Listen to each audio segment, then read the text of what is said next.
The first $100,000 is the hardest money you'll ever make. Not because the world is unfair, not because the government taxes you too much, not because your boss is an idiot. It's hard because you have no capital. And without capital, you're just a hamster on a wheel sweating hard with zero leverage. People love to fantasize about compound interest. They read those pretty charts showing how 10% per year turns you into a millionaire. Then they forget one inconvenient fact. Compound interest does nothing if you have nothing to compound. That's the cruel joke. Everyone wants the snowball effect, but nobody wants to push the damned snowball uphill first.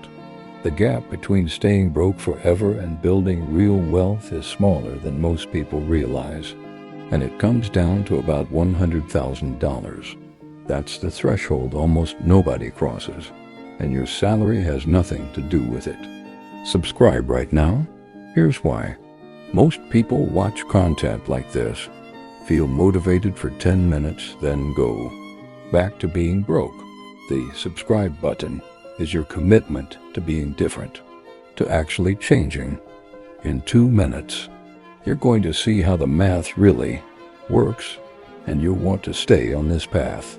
So make the decision now. Caleb learned this lesson the hard way. In 2013, at 32 years old, he had $18,000 in the bank and a decent salary that seemed like it should be enough, but never was.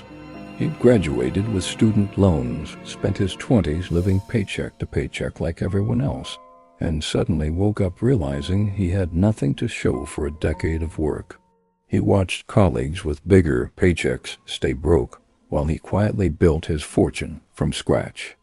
By 2019, he'd crossed $500,000 in investable assets and retired at 42. The difference wasn't intelligence, wasn't luck, and definitely wasn't income. It was understanding one brutal truth that separates the wealthy from the perpetually broke. Most people think wealth is linear.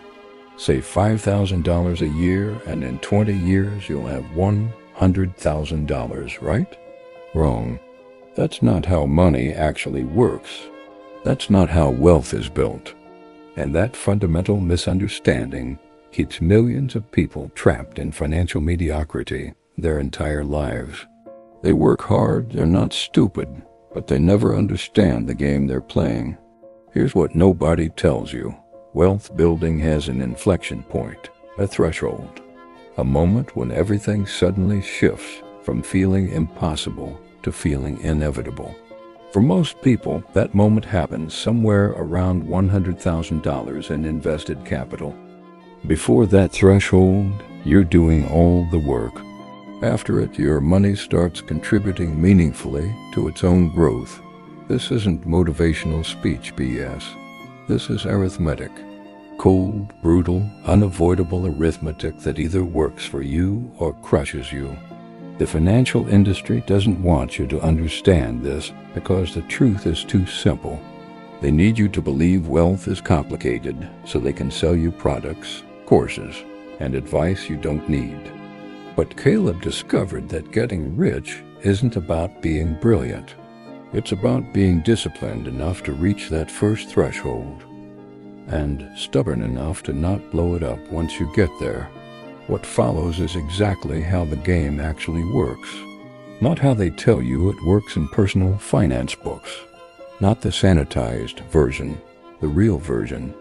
The one that explains why people with $200,000 salaries stay broke while people making $60,000 retire millionaires. Pay attention, because most people never figure this out until it's too late.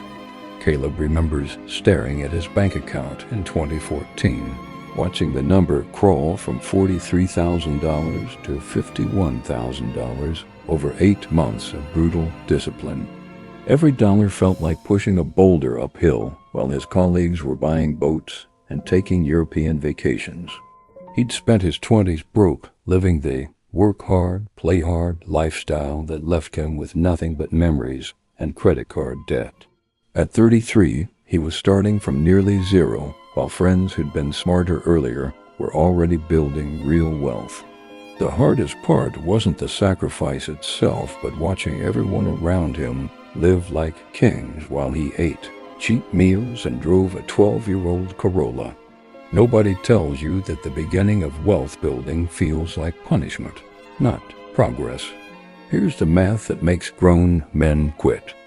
When you have $10,000 saved and earn 10% returns, you make $1,000 that year. That's nothing. It's a laptop, a small car repair. Meanwhile, you're grinding 60-hour weeks trying to save another $10,000 from your paycheck. But cross into $100,000 territory, and everything shifts. That same 10% return suddenly generates $10,000 while you sleep. Now your money is contributing as much as many people save in an entire year. Caleb calculated this on a napkin one night and realized he'd been fighting the wrong battle. The first $100,000 isn't about the money itself. It's about reaching the threshold where your capital starts pulling its own weight, instead of just sitting there looking pathetic. The ancient Stoics understood something modern society forgot. The pain of discipline weighs ounces, but the pain of regret weighs tons. Epictetus taught that difficulty at the start of any worthy endeavor is natural, expected, and necessary.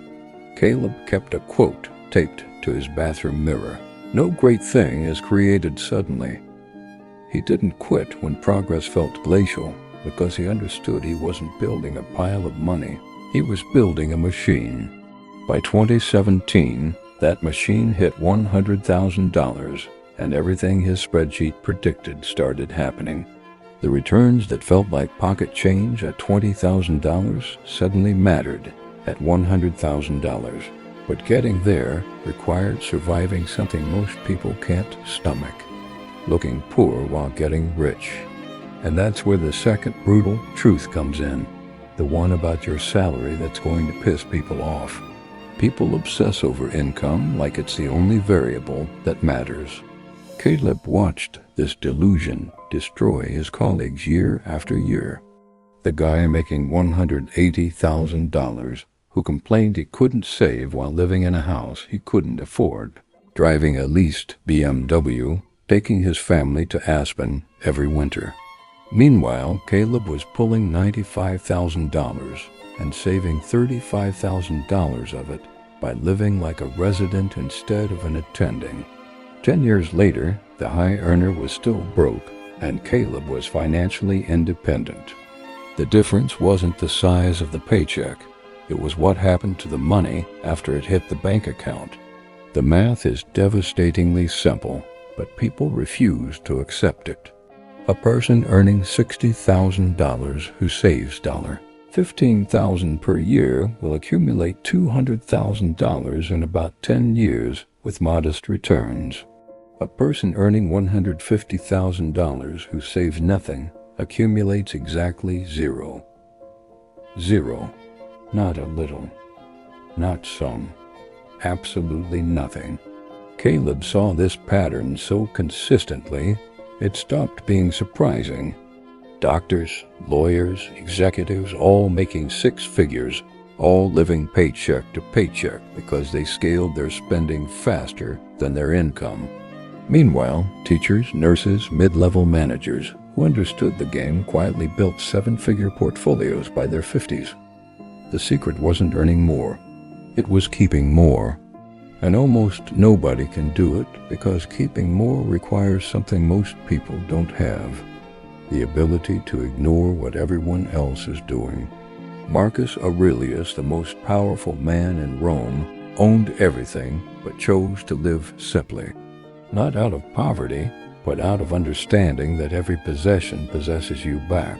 The car payment, the big house, the expensive vacation, they all demand your continued slavery to a paycheck.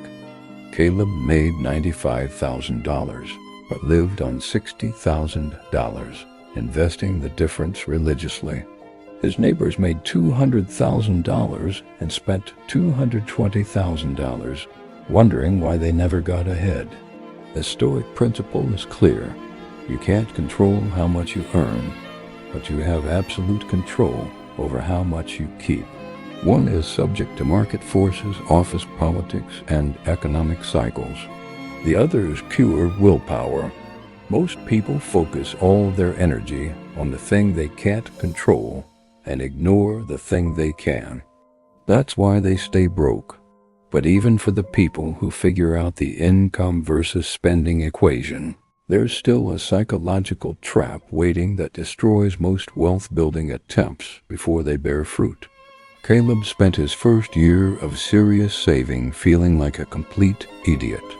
He'd put away $18,000, earned maybe $1,400 in returns, and looked at the total thinking this would never amount to anything meaningful.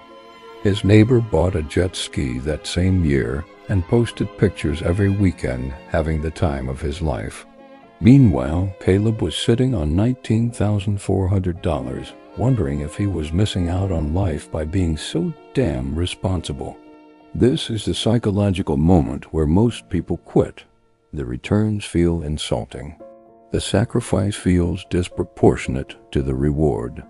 And that jet ski looks really, really appealing.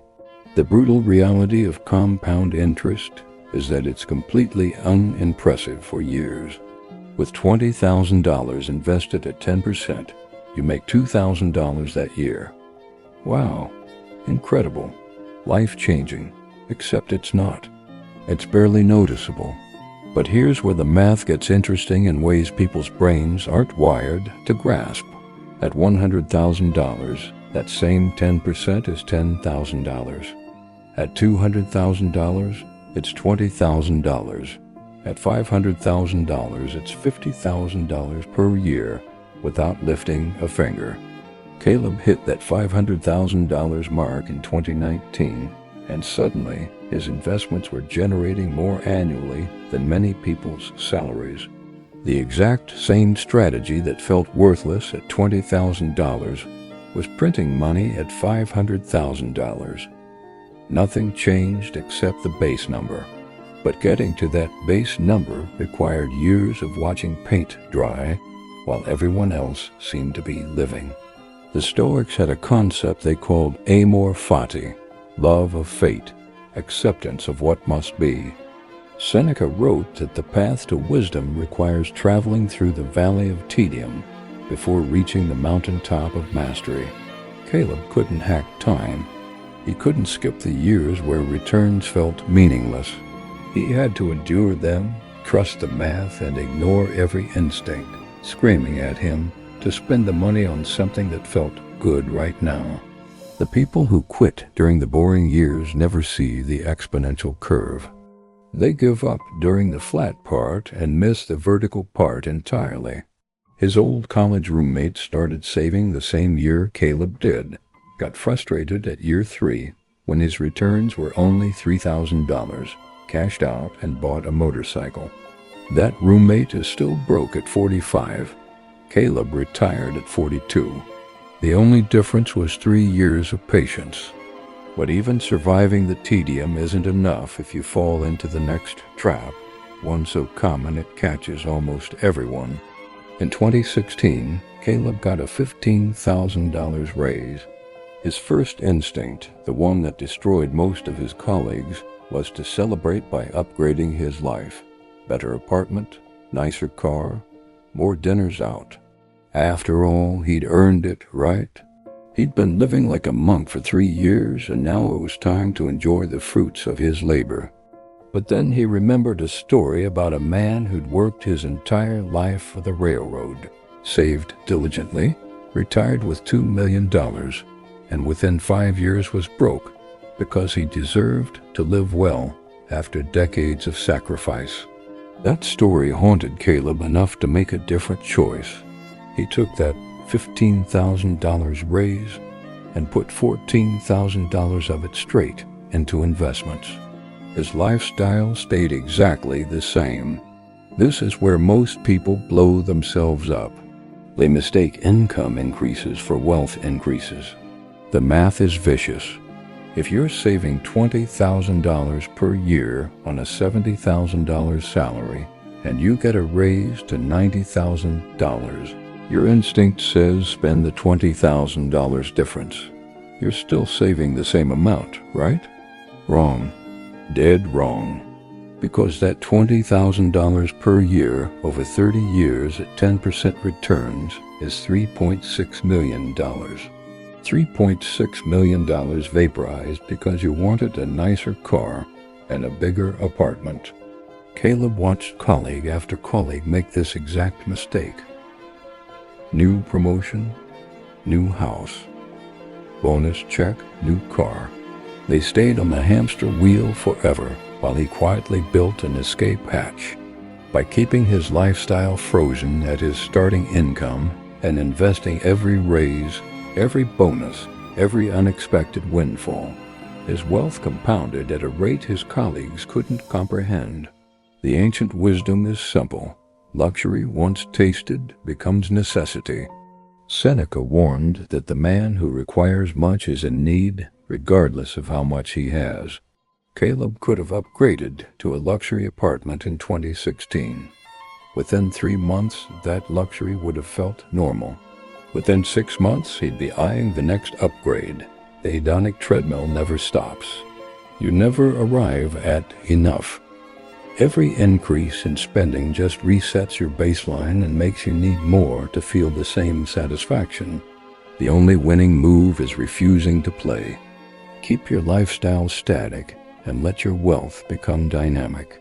Caleb lived in the same modest apartment from 2013 to 2020. 7 years in a place his rising income could have replaced 3 times over. His friends thought he was crazy. His bank account proved he was right. But even for the people who avoid lifestyle inflation, who save consistently, who do everything right, there's still a final test that separates the wealthy from the almost wealthy.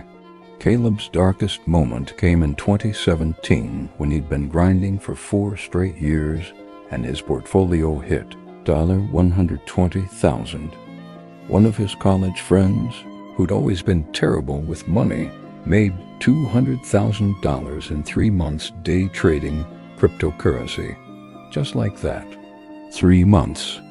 Caleb spent 4 years clawing his way to $120,000, and this guy made $200,000 on meme coins in a summer.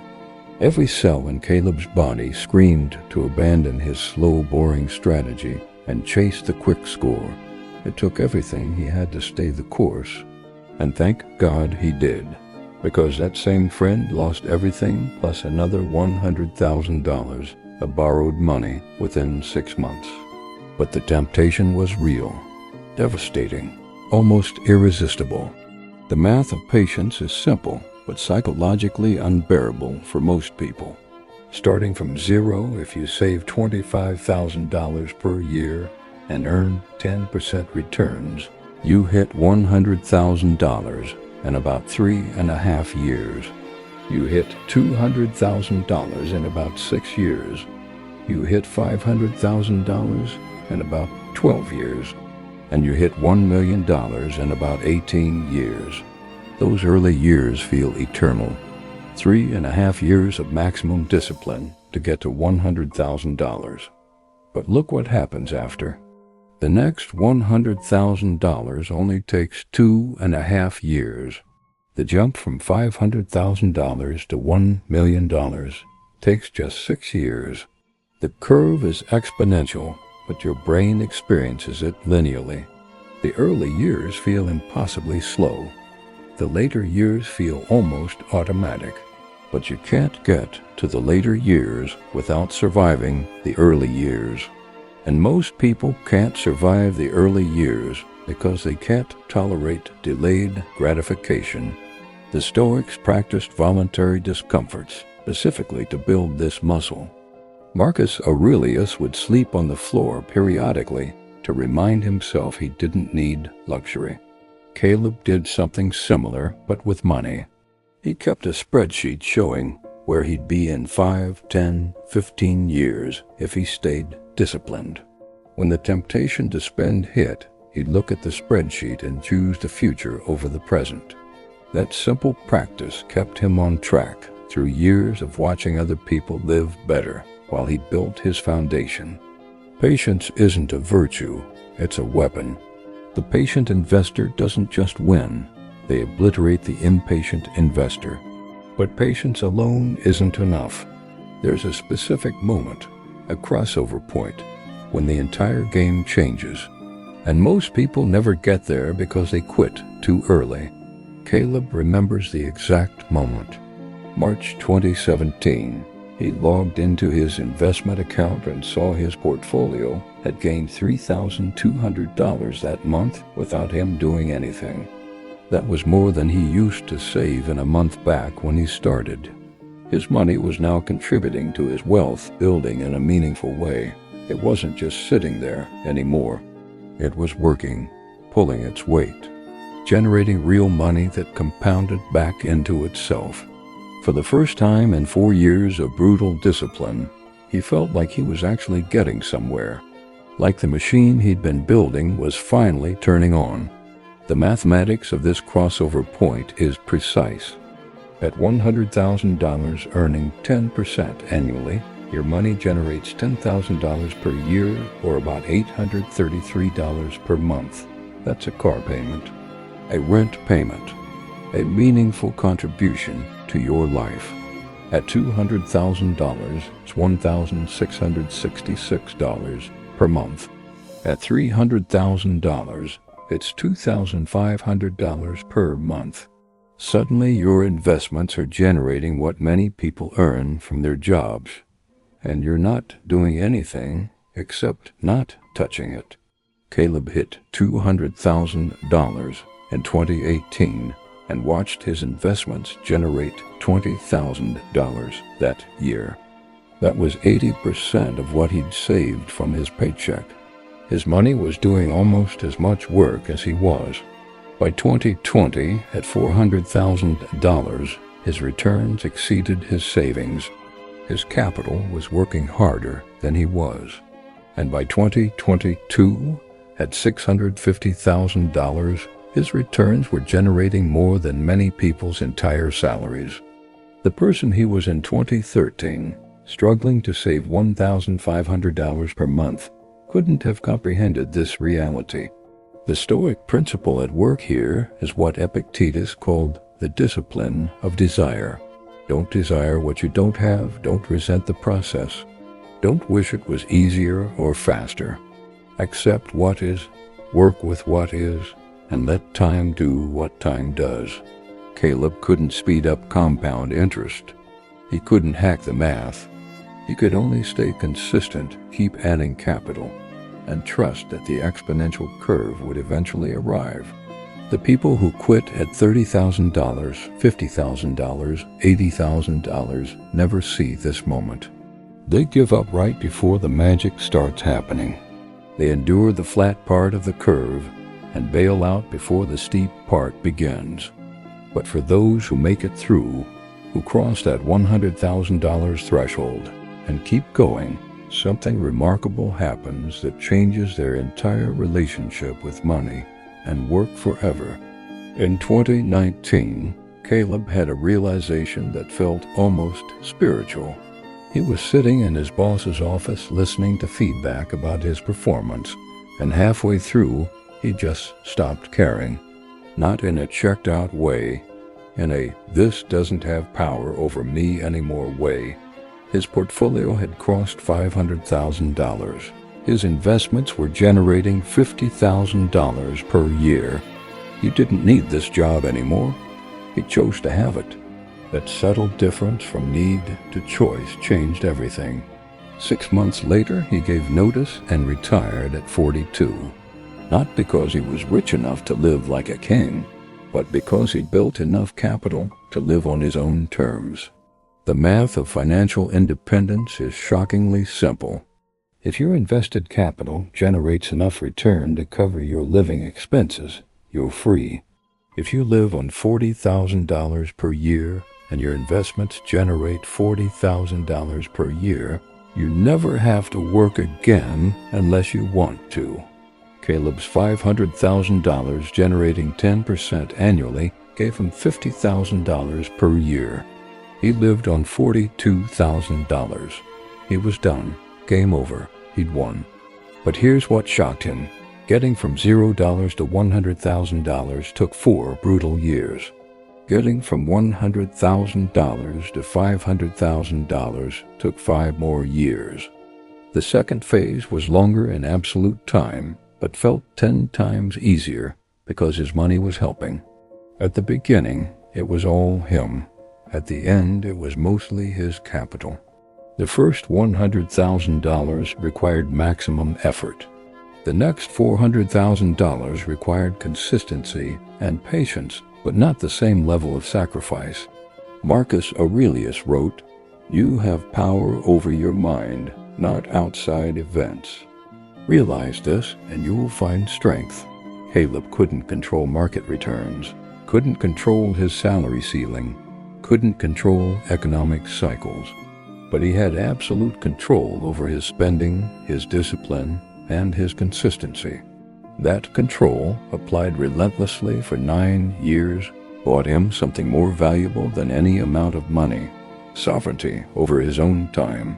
The people still grinding at 60 didn't fail because they were stupid. They failed because they never crossed the threshold. They never built enough capital to let compound interest take over. They worked hard their whole lives but never worked smart enough to build the machine that eventually runs itself. That's the tragedy. The game is simple, the rules are clear, but most people quit before the magic starts happening. And that brings us to the uncomfortable truth about what actually stops people from winning this game. Caleb has watched hundreds of people start this journey. Friends, colleagues, family members who heard his story and got inspired to change their financial lives. He's seen them start strong, saving aggressively for 3 months, 6 months, even a year. And he's watched 90% of them quit. Not because they couldn't do it. Not because the math stopped working, but because they couldn't handle being different from everyone around them. The social pressure to be normal is the silent killer of financial independence. The math of social pressure is invisible but devastating. Your friends want to go to expensive dinners you're trying to save. Your family expects gifts you can't afford while building capital. Your colleagues are upgrading their cars and you're driving a 2012 economy model. Every social situation becomes a choice between your future and their approval. Most people choose approval. Every single time, Caleb lost friends during his wealth-building years. People who thought he was cheap, boring, no fun anymore. He missed weddings he couldn't afford to attend. He skipped bachelor parties in Vegas. He said no to opportunities that would have made him more popular, but poorer. 10 years later, those friends are still broke and Caleb is free. The price of financial independence is paid in social capital long before it's paid in dollars. Seneca wrote about this exact problem 2,000 years ago. We are mad, not only individually, but nationally. We check manslaughter and isolated murders, but what of war and the much-vaunted crime of slaughtering whole peoples? His point was that society normalizes madness through consensus. If everyone's doing it, it must be right. But financial madness is still madness even when it's normal. Financing cars is madness. Lifestyle inflation is madness. Spending everything you earn is madness. But because everyone does it, it feels reasonable. Caleb's greatest strength wasn't intelligence or discipline. It was his willingness to look like an outlier, to be the guy people talked about. To accept that building wealth meant being different, and being different meant being lonely sometimes. The herd doesn't build wealth. The herd stays broke together, comfortable in shared mediocrity. And that comfort, that belonging is worth more to most people than freedom ever will be. Which brings us to the final question that determines everything. Right now, reading this, you're at a decision point. You understand the math, you know what's required, You've seen the path laid out clearly. The question isn't whether this works. The question is whether you're willing to walk the path. Because knowing and doing are separated by a canyon most people never cross. Caleb had this moment in 2013. He could see his future clearly. Either continue living like his peers and stay broke forever, or do something radically different and have a chance at freedom. The decision felt overwhelming because he knew it meant years of sacrifice with no guarantee of success. But here's what Caleb understood that most people miss. Not deciding is a decision. Staying on your current path is choosing your current destination. If you're living paycheck to paycheck now, you'll be living paycheck to paycheck in 10 years unless something changes. The math doesn't care about your intentions. It only responds to your actions. Caleb knew people with better plans than his who never executed. He knew people with more knowledge, more resources, more advantages who still failed because they never actually started. The decision point isn't about having perfect information or perfect timing. It's about choosing to begin even when it's uncomfortable. The Stoics taught that the obstacle is the way. The difficulty of saving that first $100,000 is not a bug in the system, it's the system. The discomfort is the price of admission. The social pressure, the patience required, the delayed gratification, all of it is the filter that separates those who want to be wealthy from those who are willing to become wealthy. Caleb didn't have any advantages his peers didn't have. He just made a decision and stuck with it longer than they stuck with theirs. 9 years from decision to freedom. 9 years of being the weird guy. 9 years of saying no while everyone else said yes. And on the other side was a life his former self couldn't have imagined. Complete sovereignty over his time, his choices, his future, but none of it happens without the decision.